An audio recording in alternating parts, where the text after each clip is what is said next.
Welcome to the Dead Pixel Society podcast, the photo imaging industry's leading news source. Here's your host, Gary Peugeot.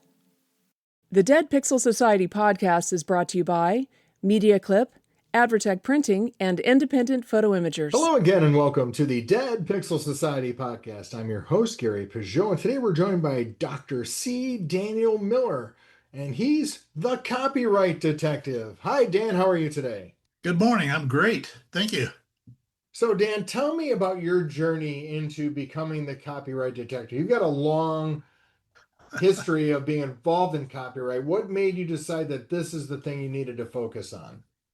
Well, I've kind of changed focus a lot of times during my career. I've spent a lot of time in higher education, spent a lot of time on funded projects.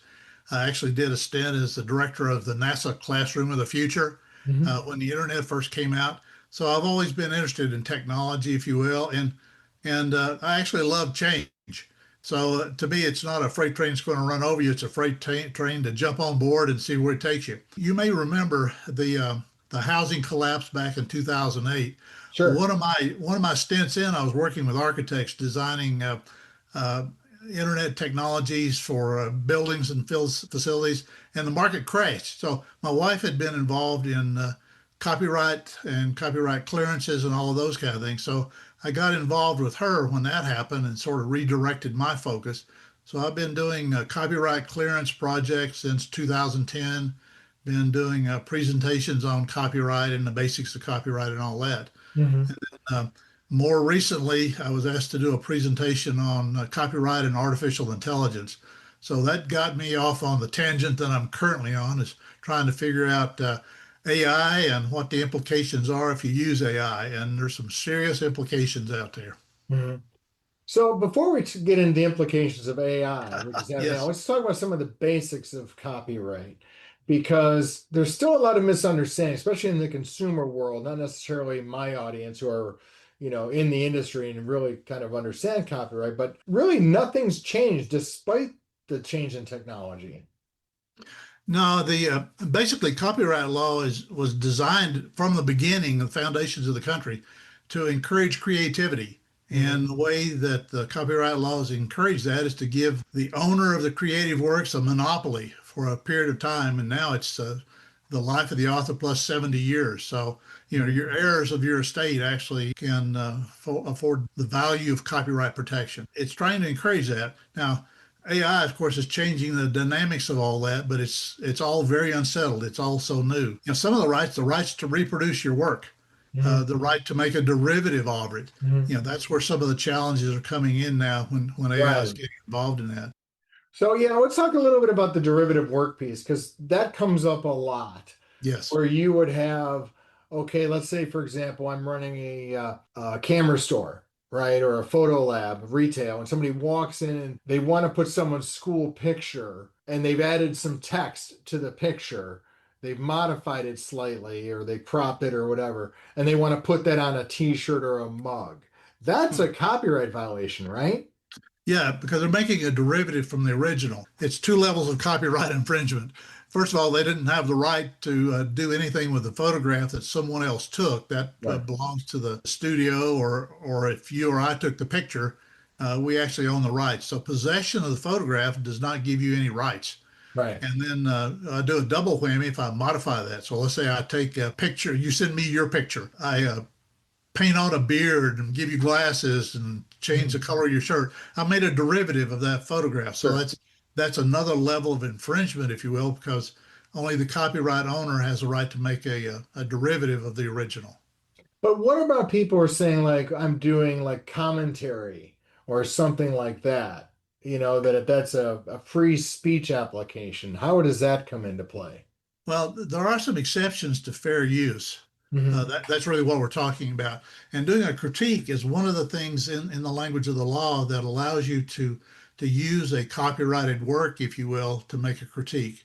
Right. News reporting, scholarly works, and all of those kind of things. That's an exception, really. And fair use is not a right. It's actually a legal defense when somebody sues you for copyright infringement. Right. So the example I use would not be considered fair use, even though I was saying I did something to the picture it really comes under the derivative works idea as opposed to the fair use idea. Well, fair use is so confusing that, I hate to generalize a statement. Like I say, it's decided in the courts, Hmm. but there are limits to fair use. Right. And right now, that's the defense that AI companies are actually using for all the stuff they have copied without compensation Right. and without permission. So they're using a fair use defense. Unfortunately, it's going to be a decade or longer before these things work their way through the courts. And ultimately, my prediction is the Supreme Court will make decisions. And there's going to be decisions both ways because there's so many cases. There are 40 cases right now on Hmm. the books for copyright infringement. Right. Uh, so hopefully I'll live long enough to see a few of those play out. So let's talk a little bit about that, about where that infringement occurs. So in a generative AI application like ChatGPT or something, there let's say I'm typing into a prompt, polar bear surfing with a bottle of wine in his hand, and I type that into a prompt and it creates it. And what it's doing is it's got a language model that it's been trained on the back end. And those images had to come from somewhere, right? And is that where the infringement possibly could happen? Well, let me back up. It's real clear what the U.S. Copyright Office's position is right now with all its decisions. And that's if you start with a prompt, and that's all the human involvement that there is in generating an image, that image is not copyrightable. Right. And AI cannot claim a copyright on it because AI is a machine, it's not a human being. Right. So it's just out there. So if you create the image of the polar bear and you publish it, so can I, Hmm. because you didn't own it, the machine didn't own it, it's just in the public domain. Right. So that's the first issue. They've taken a very hard line. Now there has only been one exception. I don't know if we'll have time to dig into it, but there has been an image that was created only using AI platforms. It's by the Invoke platform, if you will, but that's an exception that's out there. Now the infringement part, yeah, AI trained on images that it got everywhere. Now, can I actually find the polar bear that someone produced that's showing up in your image? That's difficult because there are probably, there are thousands of pictures of polar bears that AI has trained on.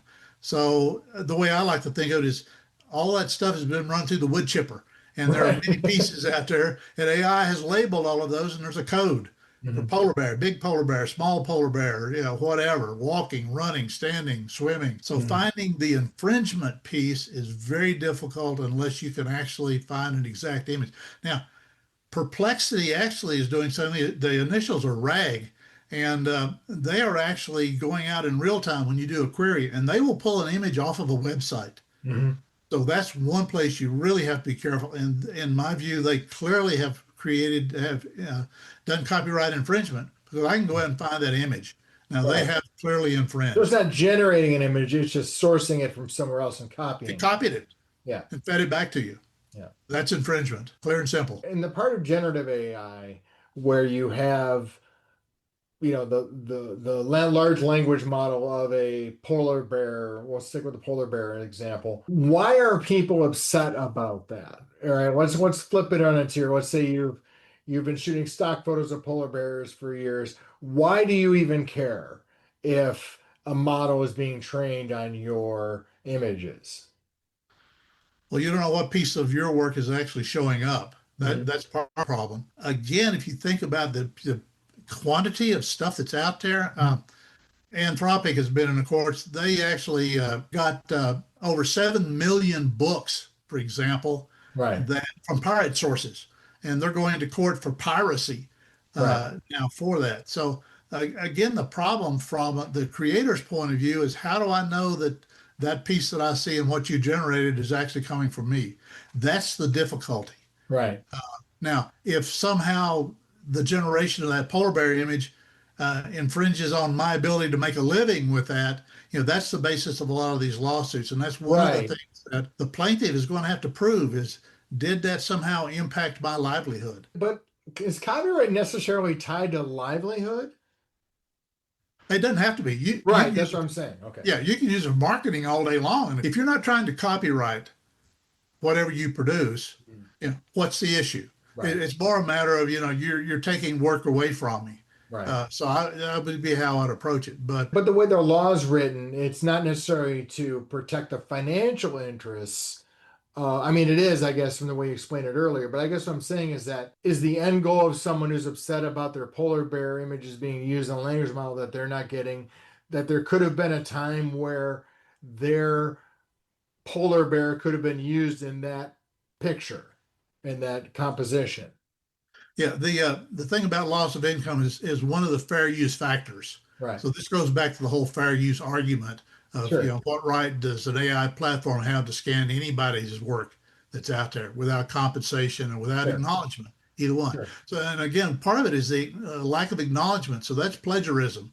I Right. take your stuff, I use it, I don't get your permission, and I don't give you credit. The last part is plagiarism, and that's what I see coming down the pike. Is this whole thing about AI disclosure? The Copyright Office requires that if you're claiming a copyright, if you're trying to register, and now Amazon KDP has a requirement for you to disclose AI generated content, and if you don't do that, and they discover it later, they can pull your book off the shelf. Okay. So that has some teeth in it in terms of requiring the disclosure. And again, if you don't disclose, you're implying that you own it.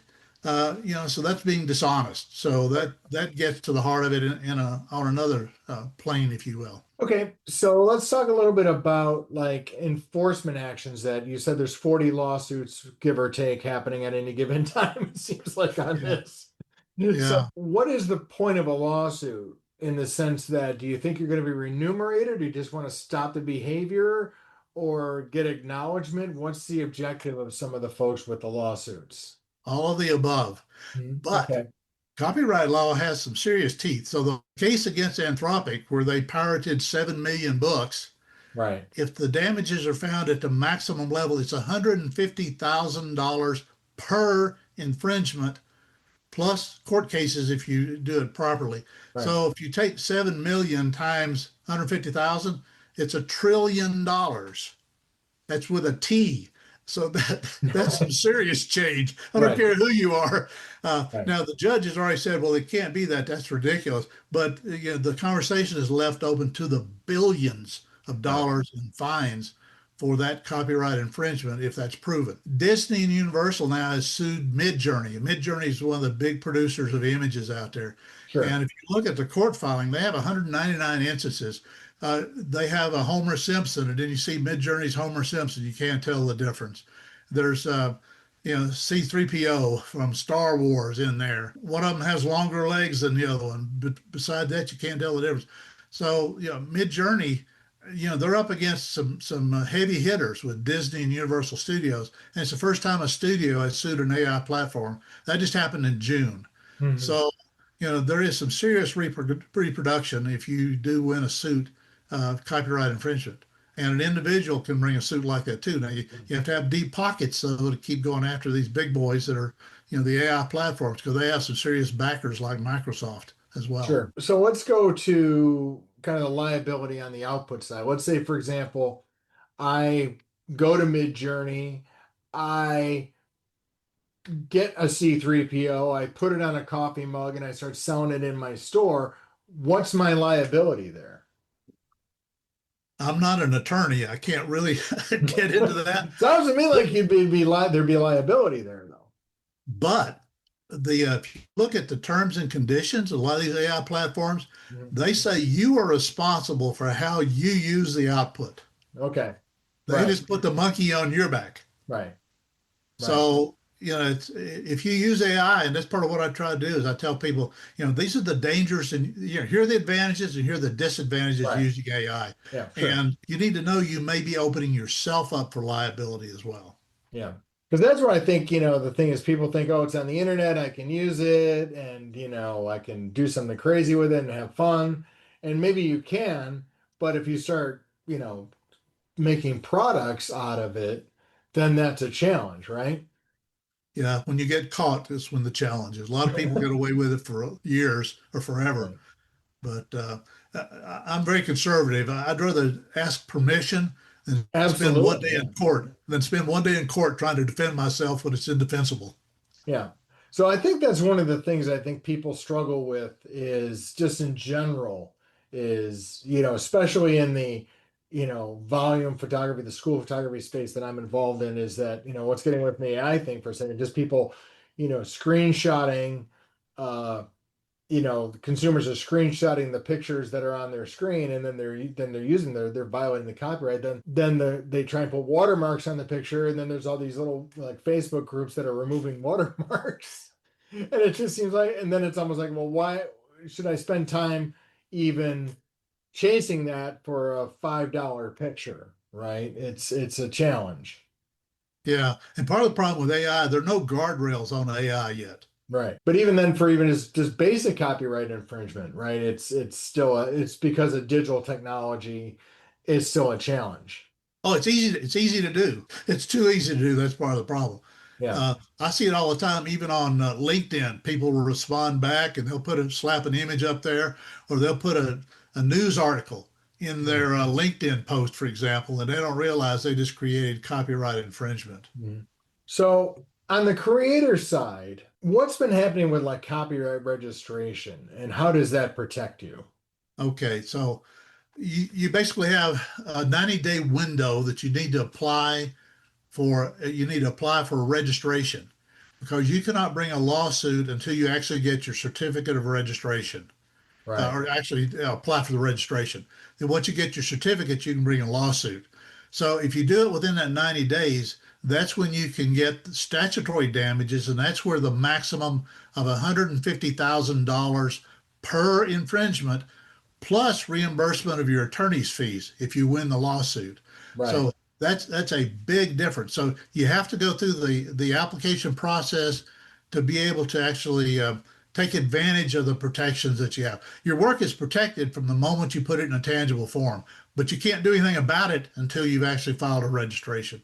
Right. Now, the procedure is messy. If you go into a copyright, if you try to register it on ECO, on U.S. Copyright Office, it looks like you're in the Pac-Man generation from the graphics and everything.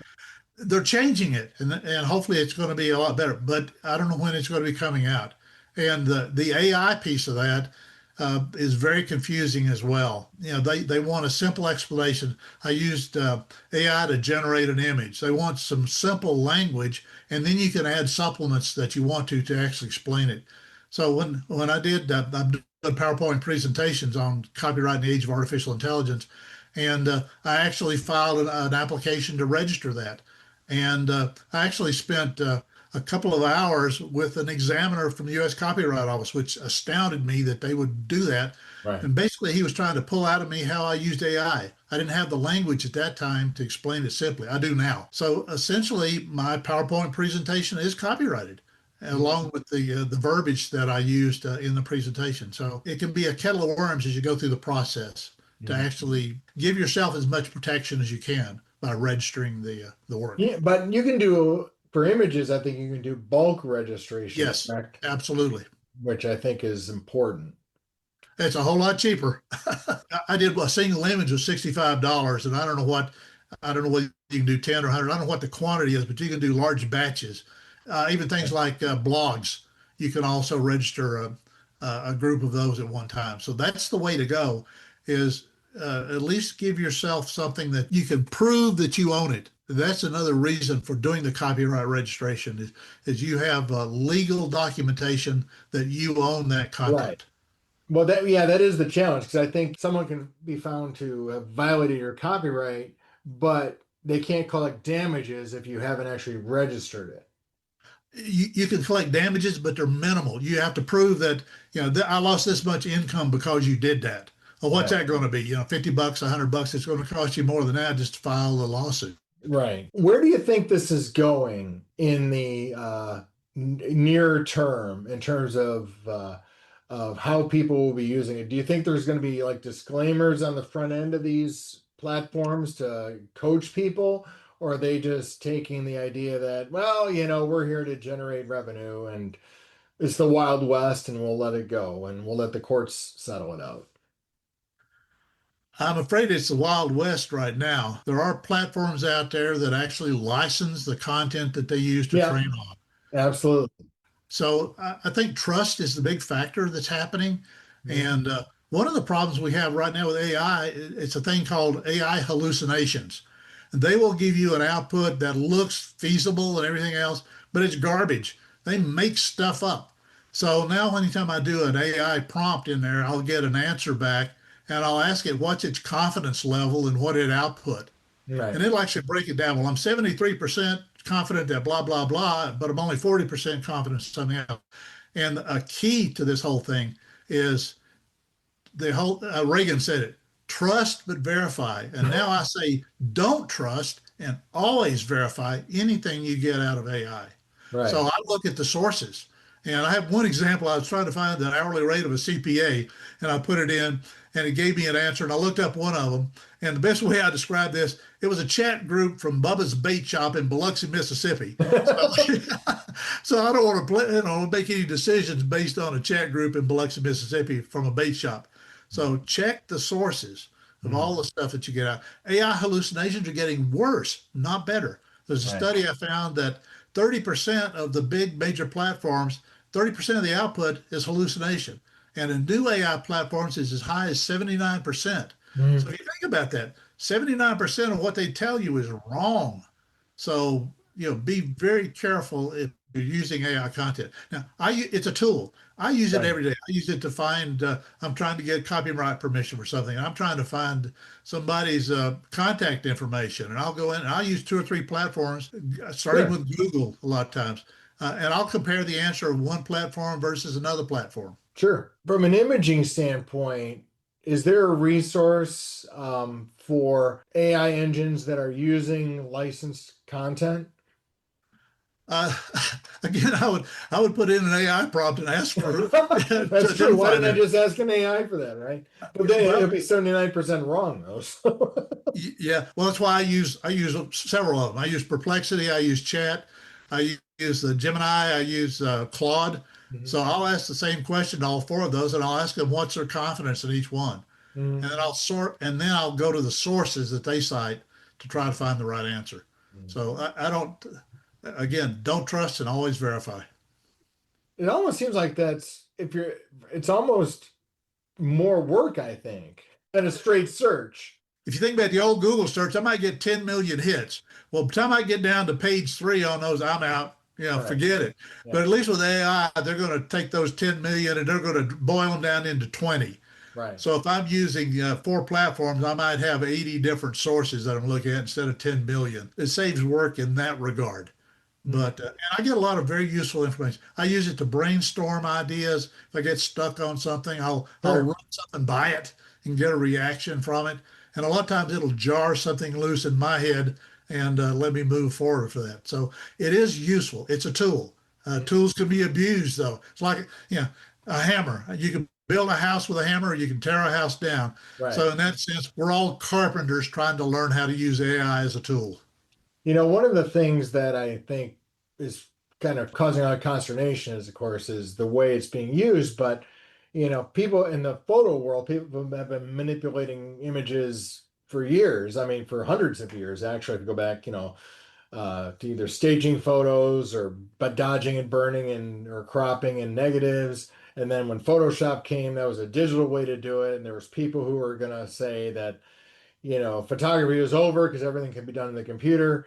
And then now that AI is here, they're saying it again. And like you said, it's just a tool. It's not going to replace Yeah. like real people. It's an exciting world. Yeah. Lots. Stay tuned. Yeah. Stay tuned. So people wanted to get more information about what you do and learn more about, kind of the copyright advice that you have. Where did they go?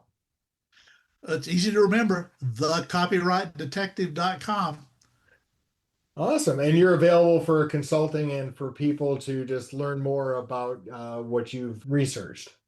And there's actually a page on there. The workshops page has presentations that I've done, other podcasts. It has recordings of some of those as well. Mhm. So if they want to find out, and I'm doing blogs. I can't, you can't keep up with all the changes in AI. So I've started That's for doing sure. blogs.